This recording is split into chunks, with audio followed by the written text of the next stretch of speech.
Hello everyone and welcome to my video on dynamics, which is an exciting branch of mathematics that deals with the motion of objects under the influence of forces.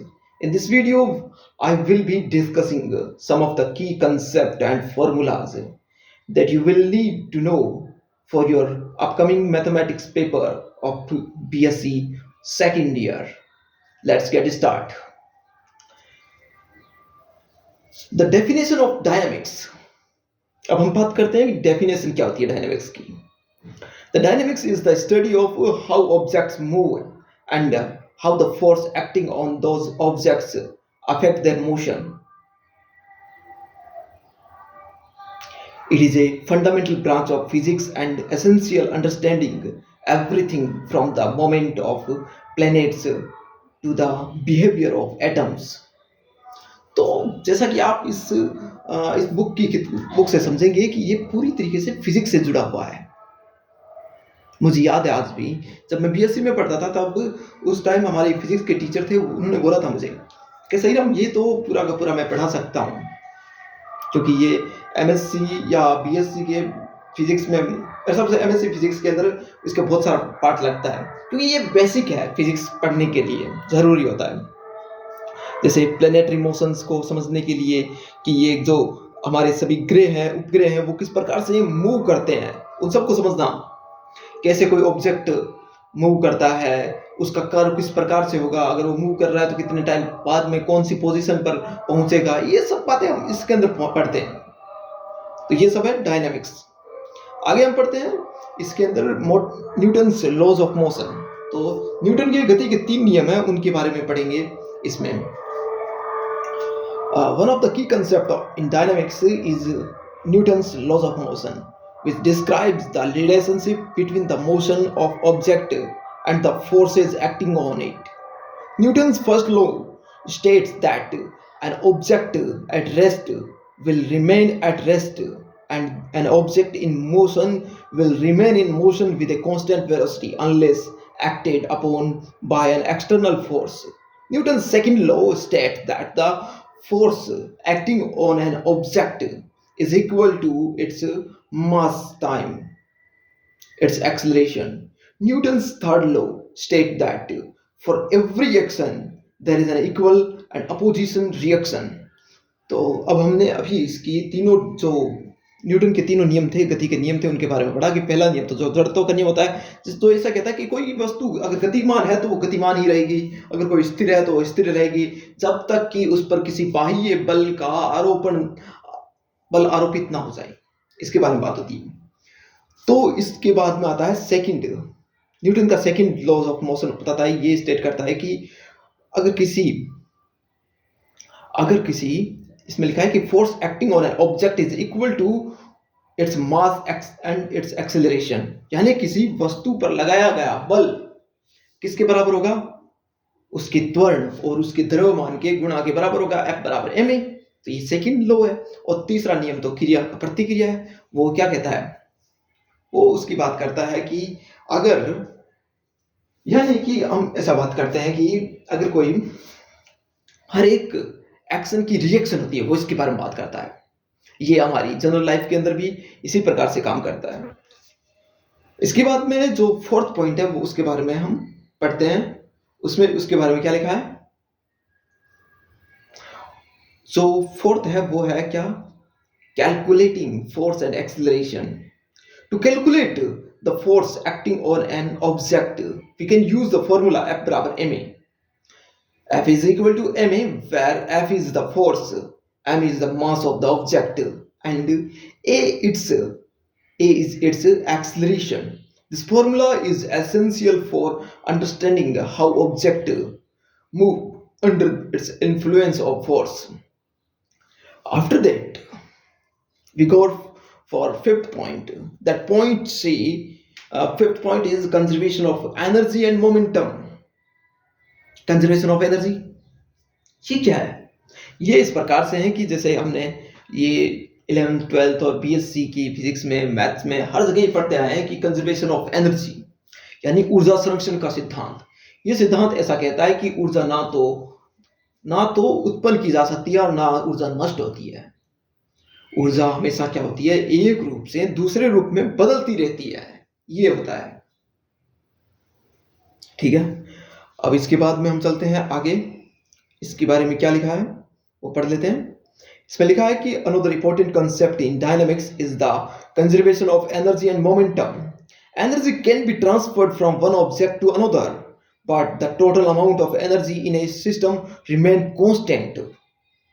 किसी system के अंदर total energy है ना, वो हमेशा constant रहती है। Energy को हम क्या कर सकते हैं, ट्रांसफर कर सकते हैं। Energy can be transferred from one object to another, but total amount of energy in a system remain constant. Similarly, momentum can be transferred from one object to another, but the total amount of momentum in a system remain constant. These principles are essential for understanding how objects react with each other and how their motion is affected by external forces. Finally, is the sixth point. I does not mention in this in the on the board. That is the conclusion.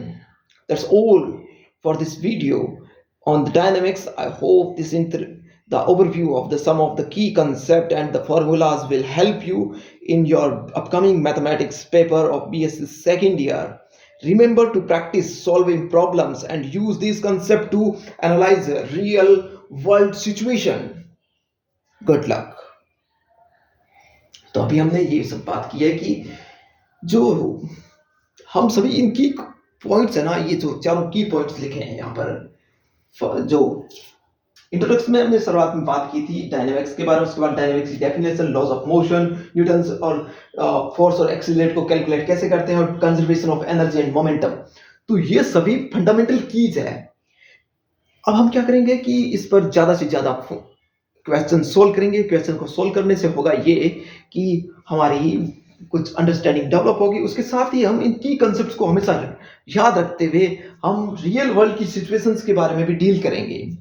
जैसे क्या होता है कि जैसे समुद्र में पानी है ना, वो सूरज की किरणों की वजह से भाप बनता है और वो ऊपर उठता है।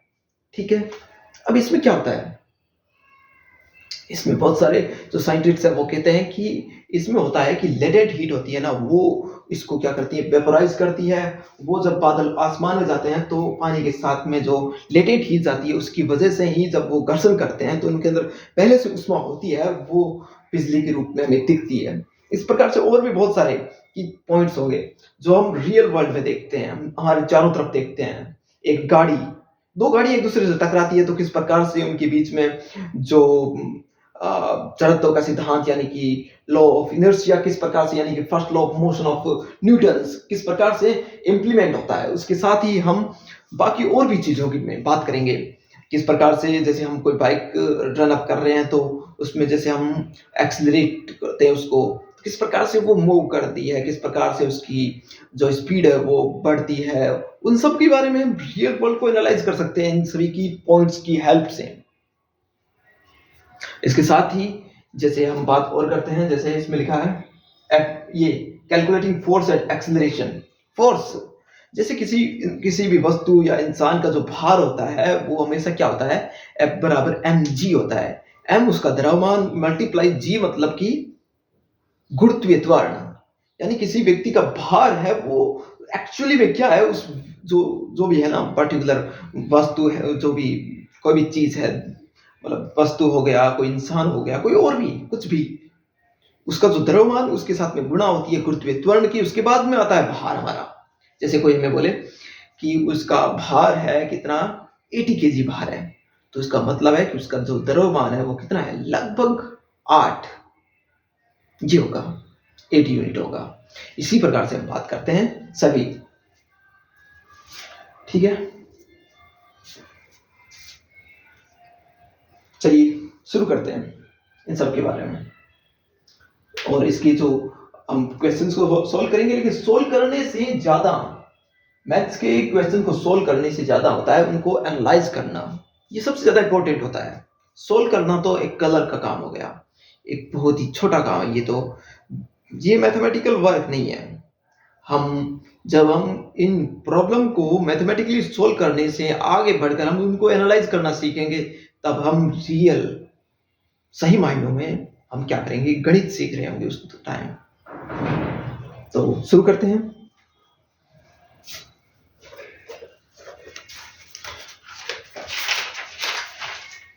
इस पेपर के ना डायनेमिक्स के साथ में स्टैटिस्टिक भी है, ठीक है। वो सेकंड बुक है, उससे 2 यूनिट बनेगी और इससे 3 यूनिट इससे बनेगी। तो इसमें जैसे कि इसमें पहले पेज किताब की शुरुआत में रिकेप दिया गया है, इसमें मैकेनिक्स की डेफिनेशन दे रखी है, स्टैटिस्टिक के बारे में, डायनेमिक्स के बारे में, काइनेटिक्स सब कुछ दे रखा है। इसमें बता रखा है कि मैटर क्या होता है, द्रव्य क्या होता है, पार्टिकल क्या होते हैं, बॉडी किसे कहते हैं, smooth body, rigid body, rest, motion, speed, इन सब के बारे में डेफिनेशंस लिख रखी है। और जो न्यूटन की तीनों नियम है उनके बारे में भी लिख रखा है। ये काफी अच्छी बुक है। उसके बाद में बात करते हैं वेलोसिटी एंड एक्सीलरेशन के बारे में, आएंगे बात करेंगे। जो ये वेलोसिटी एंड एक्सीलरेशन है, इससे भी सवाल तो बनते हैं हमेशा, हम इसको भी करेंगे, क्योंकि इससे अगर एक भी सवाल बन रहा है तो हम उसे छोड़े क्यों, क्योंकि ये बहुत इजी है। आसान चीजों को कभी छोड़ते नहीं है, हम पीछे नहीं छोड़ना चाहिए कभी भी, बहुत ही इजी है।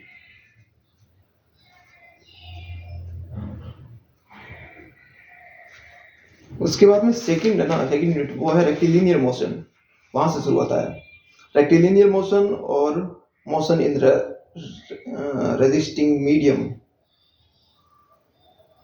और उसके बाद होता है मोशन ऑफ इलास्टिक स्ट्रिंग और constraint motion on plane curve.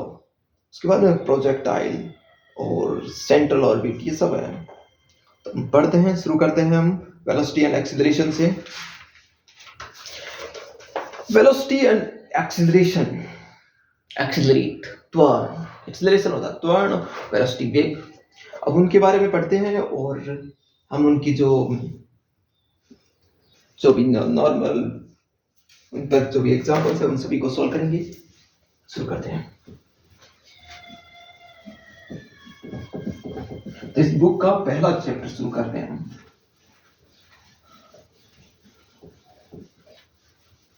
और इससे सवाल बनते हैं और बहुत ही इजी है ये सवाल करने।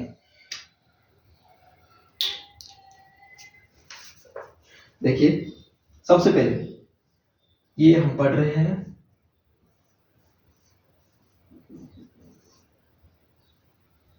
वेलोसिटी एंड एक्सीलरेशन, ठीक है। तो इसमें क्या करते हैं कि इसमें एक डेरिवेशन दिया गया, छोटा सा डेरिवेशन है, उसमें बताया गया है कि किस प्रकार से हम वेलोसिटी का फॉर्मूला फाइंड आउट करते हैं। मेरे हिसाब से मैं इस फॉर्मूले पर ज़्यादा नहीं जाऊंगा, क्योंकि हमारा फॉर्मूला डिराइव करना हमारा काम का, हमारे एग्जाम में नहीं पूछेंगे डिराइव करना कैसे करते हैं, लेकिन उससे ज़्यादा है कि हमारे उसका फॉर्मूला पता होना चाहिए। उसके बाद में एक्सीलरेशन का भी फॉर्मूला, ये दोनों फॉर्मूले, ठीक है। इन फॉर्मूलों को लिख देता हूँ और आगे चलते हैं। तो वेलोसिटी का फॉर्मूला, जैसे कि ये क्या होगा, v, उसको v से हम डिनोट करते हैं, v is equal to dx upon dt। ये होता है ये होता है वेलोसिटी। अब हम बात करेंगे एक्सीलरेशन को। इसको यहाँ पर दिखाया गया है किससे, स्मॉल f से डिनोट किया गया है, तो हम v से स्मॉल f से ही डिनोट करेंगे। और वो क्या होता है, ये होता है d2x अपॉन dt2। और ये है तो इसको ऐसा भी लिखते हैं, dv अपॉन dx भी लिखते हैं, ठीक है। और इसके साथ ही इसे एक चीज और भी लिखते हैं, क्या, इसको हम ऐसा भी लिखते हैं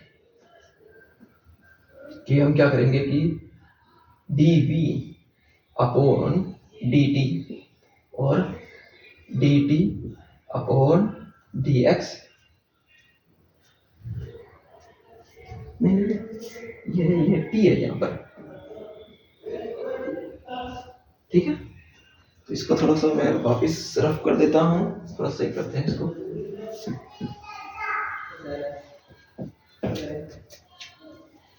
इसमें लिखा है dv अपॉन dt, ठीक है। तो इसको मैं क्या करता हूँ dx dx लगा देते हैं यहाँ पर भी, यहाँ पर भी dx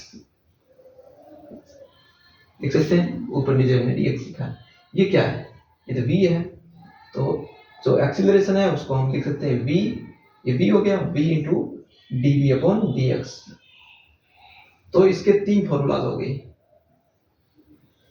ये दो तो ये हो गए और इसके साथ में ये भी, यानी जो एक्सीलरेशन है उसको हम इस प्रकार से हम फाइंड आउट कर सकते हैं कि x का हम क्या करेंगे, 2 टाइम इसको डिफरेंशिएट करेंगे विद रेस्पेक्ट टू t, और क्या ऐसा कर सकते हैं, अगर हमें v दिया गया है तो v को हमें सीधा t का फंक्शन भी, अगर वेलोसिटी, तो हम उसको सीधा differentiate with respect to t करके भी निकाल सकते हैं। और इसके साथ ही हम ऐसा भी कर सकते हैं कि क्या, अगर v फंक्शन दिया गया है x का, तो हम क्या करेंगे, v लिखेंगे, फिर उसके साथ में v का x के सापेक्ष क्या करेंगे, डिफरेंशिएशन करेंगे, हो जाएगा हमारा काम ये है। अब हम कुछ इन पर एग्जांपल्स, कुछ सवाल सॉल्व हल कर लेते हैं। सवाल हम उसी सवाल को हल करते हैं जो एग्जाम में आ रखा है, सही रहेगा। उससे अच्छा थोड़ा सा पहले एक दो एग्जांपल ऐसे भी कर लेते हैं जो जरूरी है, जो एग्जाम में नहीं आ रहे उसने भी कर ही लेना चाहिए, सही रहता है। चलो ये करते हैं, छोटा सा एग्जांपल है, इसमें लिखा है पहला एग्जांपल से शुरू करते हैं। इसमें लिखा है कि यदि सरल रेखा में गतिमान किसी कण द्वारा t सेकंड में चली गई दूरी क्या है, को अगर हम इस प्रकार से दिखाते हैं, x बराबर 2t cube minus 9t square plus 12t plus 6, अगर हम इसे इस प्रकार से दिखाते हैं, ठीक है, तो हम क्या निकाल सकते हैं इसमें, हमें इसमें ये दिखाना है कि कब अगर कोई पार्टिकल अगर इस प्रकार से मूव करता है इस इक्वेशन के अकॉर्डिंग, तो इसमें ये पूछा गया है कि कब वो पार्टिकल रुक जाएगा। तो पार्टिकल रुकने का मतलब है कि उसका dv upon dx upon dt है ना, यानी कि ये उसकी वेलोसिटी जीरो कब हो जाएगी, एक तो ये चीज पूछी गई होगी। एक बार ये काम पूरा करके आ जाता हूँ, बाद में सब करता हूँ। तो इसके अंदर ये पूछा है कि तो ज्ञात कीजिए कि उसका त्वरण कब शून्य होगा, उस समय उसका वेग क्या होगा, मीटर हो तो ज्ञात कीजिए कि उसका त्वरण कब शून्य होगा, यानी इसका पहले तो हमें ज्ञात करना है कि उसका त्वरण एक्सीलरेशन कब जीरो होगा। तो ज्ञात करते हैं, इसका हम क्या करते हैं, dx अपॉन dt, तो ये क्या हो जाएगा 6t square minus 18t plus 12, ठीक है। उसके बाद में ये तो हो गया वेलोसिटी है, इसके बाद में इसका ये एक्सीलरेशन, तो ये हो गया 12t माइनस 18। अब ये जीरो होने के लिए क्या होना चाहिए, इसको जीरो करो, अगर इसको हम जीरो करेंगे तो क्या हो जाएगा,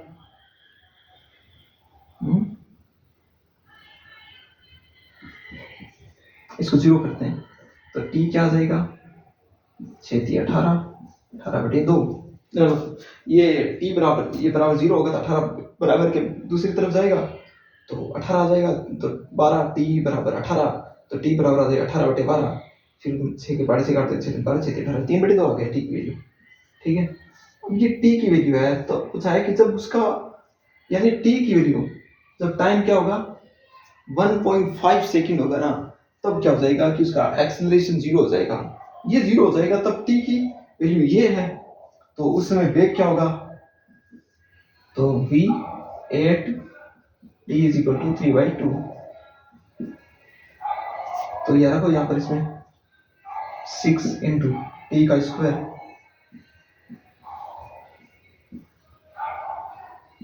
माइनस 18 3/2,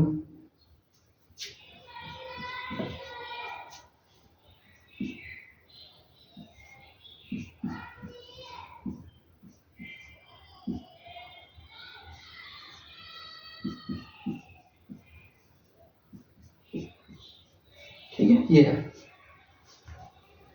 तो 2 2 4, 2 3 6। अब इसको सोल्व कर लेते हैं, क्या हो जाएगा। 9 दिए 27 माइनस 3 8 24, इसके भाई 2 3 18 54 हो गया, प्लस 12 24 बट्टे में 2। तो 27 2 तो 54 होता है ना, 27 54। तो यहाँ 27 है नहीं, तो यह आ जाएगा माइनस का, तो वेलोसिटी क्या आ जाएगी, माइनस का 3 बटे 2। बिल्कुल यही है, मीटर प्रति सेकंड।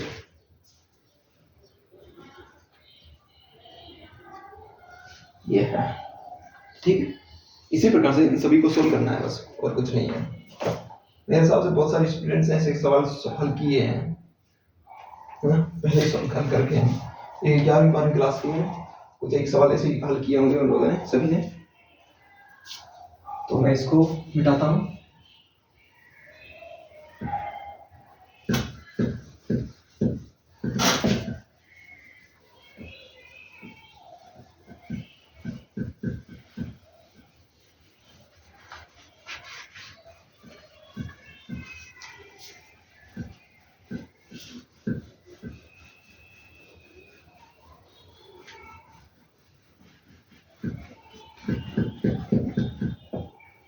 एक और एग्जांपल करते हैं। इस एग्जांपल में लिखा है कि एक कण सरल रेखा में इस प्रकार गतिमान है कि t समय पर उसकी एक स्थिर बिंदु से दूरी, अगर t समय पर उसकी एक स्थिर बिंदु से दूरी है ना, दूरी जो x है वो t की पावर n के समानुपाती है। ठीक है, अच्छी बात है, समानुपाती है। तो यदि t समय पर उसका वेग v तथा त्वरण f हो, तो सिद्ध कीजिए कि ये चीज भी होगा। ठीक है ना। इस एग्जाम्पल, ये है एग्जाम्पल 3 है। इसमें हमें ये बताना है कि अगर t समय पर उसकी एक स्थिर बिंदु से जो दूरी है वो इसके समानुपाती, यानी कि x इज समानुपाती का मतलब है directly proportional to t to the power n। तो इसको मैं इक्वेशन बना देता हूँ, x इज इक्वल टू कोई k कांस्टेंट आ गया, k into t to the power n। अब इसमें लिखा है कि ये है, उसके बाद में अगर इसका t टाइम पर जो वेलोसिटी है, जो x तो कुछ इस प्रकार से हो गया, तो वेलोसिटी t पर क्या हो गई, v है, और जो त्वरण है वो क्या है, उसका स्मॉल f है, यानी कि v क्या हो जाएगा, v हो जाएगा इसका डिफरेंशिएशन क्या हो जाएगा, n के t की पावर n माइनस 1, और f क्या हो जाएगा इसका एक बार और, तो आ जाएगा n into n minus 1 into k t to the power n minus 2। ठीक है, ये हो गया। अब हम क्या करें, इसका करना कुछ भी नहीं है, इन दोनों को पहले मल्टीप्लाई कर देते हैं, उसको ये बराबर हो जाएगा बस, यानी कि इन दोनों को मल्टीप्लाई करते हैं, तो क्या हो जाएगा, x f क्या हो गया, दोनों को मल्टीप्लाई करो, n इंटू n माइनस 1, ये हो जाएगा k square t to the power क्या हो जाएगा 2n माइनस 2। ये 2n माइनस 2 है ना, इसको मैं दोबारा लिखता हूँ t to the n into n minus 1, और इसको मैं एक साथ लिख देता हूँ k t की पावर n माइनस 1 का होल स्क्वायर। ये हो गया, ये रहा n इंटू k t की पावर n माइनस 1 हो गया। तो फिर मैं क्या करता हूँ, इसको वापिस यहाँ रख देते हैं, ये है xf, तो ये हो जाएगा n इंटू n माइनस 1। तो इसकी वैल्यू, यानी कि ये इसमें n नहीं है, तो n को अपॉन में देते हैं, यानी कि v बाई n का होल स्क्वायर है ये। ठीक है, अगर ये होल स्क्वायर है तो कोई दिक्कत की बात नहीं है। x f बराबर क्या हो जाएगा, n into n minus 1 v square upon में भी n स्क्वायर, एक n से n कट जाएगा, बाकी का n इस दूसरी तरफ भेज देते हैं। ये हमारा सॉल्व होके हमारा जो रिक्वायर्ड आंसर है वो आ गया है, n f x upon n minus 1। ये हमारा आंसर है, फाइनल आंसर। ये हमने सॉल्व कर दिया। अब हम इसका एक जो क्वेश्चन नंबर 7 है उसको हम सॉल्व करते हैं। ये काफी इम्पोर्टेंट है। ठीक है, ठीक है, सबसे वो भी हो जाएगा, यहाँ हो जाएगा इतनी देर में। ठीक है, ये कई बार एग्जाम में आ चुका है, ये काफी इंपॉर्टेंट है, ये इस बार भी आ सकता है। इसमें लिखा है यदि समय t को वेग v का फलन माना जाए, अगर t है ना वो खुद वेग का फलन है, ठीक है, मान लो कि मैं कुछ मानता हूं इस प्रकार से कि समय t को वेग का फलन, यानी मैं ऐसा कुछ मान लिया मैंने, माना जाए तो सिद्ध कीजिए कि त्वरण f के घटने की दर क्या होगी, ये होगी। ये हमें सिद्ध करना है, यानी जो हमें f है ना वो फाइंड आउट करना है, यानी इसका क्या होगा dv अपॉन dt, ये फाइंड करते हैं, अभी करते हैं, बहुत ही इजी है। इसका हम क्या करते हैं, t के सापेक्ष v के सापेक्ष कर देते हैं, तो dt अपॉन dv क्या हो जाएगा, 5 days of v, ये आ जाएगा। ठीक है, 5 days of v आ गया। अब हम क्या करेंगे, हमें जैसे फाइनली हमारा जो रिक्वायर्ड आंसर है वो क्या है, इसमें हमें क्या निकालना है, हमें ये सिद्ध करना है कि ये f क्यूब ऑफ d2v और dt2, ये कुछ इस प्रकार से होगा।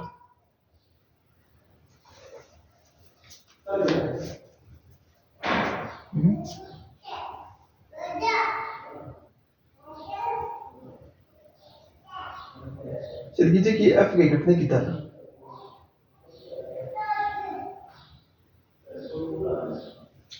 क्या किया जाए इसका,